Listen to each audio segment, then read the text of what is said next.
اعوذ باللہ من الشیطان الرجیم، بسم اللہ الرحمن الرحیم۔ 10th کلاس کی اسلامیات کا موضوعاتی مطالعہ آئری زندگی کا آج 5واں سوال ہے، والدین کے حقوق اور فرائض کے بارے میں آپ کیا جانتے ہیں؟ جواب: والدین کے حقوق۔ اللہ تعالیٰ نے اپنی عبادت کے فوراً بعد ماں باپ سے اچھے برتاؤ کا حکم دیا ہے۔ قرآن مجید سورہ بنی اسرائیل کی آیت نمبر 23 میں کہ اپنے رب کی عبادت کرو اور والدین سے اچھا برتاؤ کرو۔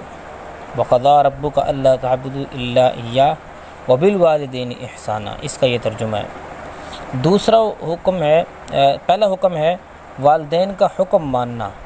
اولاد کے فرائض میں شامل ہے کہ اللہ تعالیٰ کی نافرمانی کے سوا والدین کا ہر حکم مانے، یعنی اگر والدین خدا تعالیٰ کی نافرمانی کا حکم دیں تو یہ بات نہیں ماننی، اس کے علاوہ والدین کی ہر بات ماننی ہے۔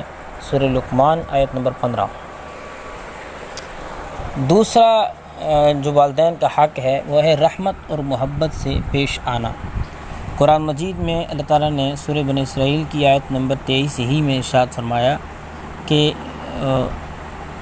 والدین کے سامنے رحمت اور عاجزی کے بازو جھکاؤ۔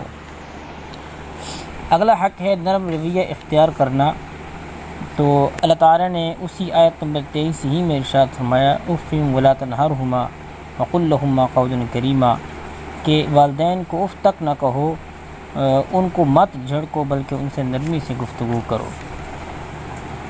ان کی اگلا حکم ہے ان کی رائے پر رضامند ہونا۔ حدیث شریف ہے، حضرت عبداللہ بن عمر رضی اللہ تعالیٰ عنہ آپ صلی اللہ علیہ وسلم کو فرمان نقل کرتے ہیں کہ رب کی رضا والد کی رضا میں ہے اور رب کی ناراضگی والد کی ناراضگی میں ہے۔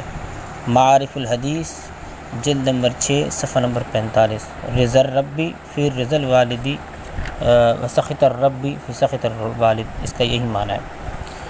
پانچواں ہے خدمت کرنا، جب وہ بڑھاپے کو پہنچ جائیں خصوصاً تو ان کے جذبات کا خیال رکھنا اور ان کی خدمت کرنا، کیونکہ یہ عمر ایسی ہوتی ہے کہ اس میں انسان کی طبیعت چڑچڑی اور بچے کی طرف سے ہو جاتی ہے، تو جیسے بچے کی ہر بات کو برداشت کیا جاتا ہے، ایسے ہی پھر اس عمر کے اندر والدین کی بات کو برداشت کرنا، کیونکہ وہ عمر کے اس سٹیج پہ ہیں کہ ان کے جذبات ہیں، تو اس کا خیال رکھا جائے۔